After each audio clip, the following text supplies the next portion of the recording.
Assalamu alaikum wa rahmatullahi wa barakatuh.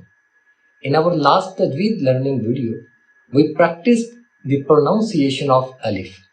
And today, inshallah Kareem, we will move on and learn the pronunciation of next letter. The next letter is Ba.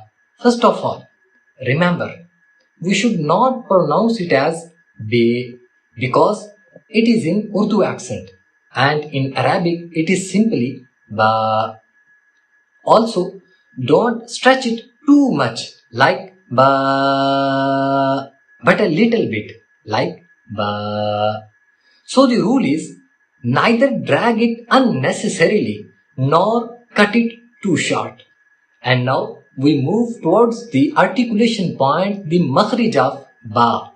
Ba is pronounced from wet part of both leaves, meaning the moist portions of leaves joined together to produce this letter. This was a short explanation about the pronunciation of Ba.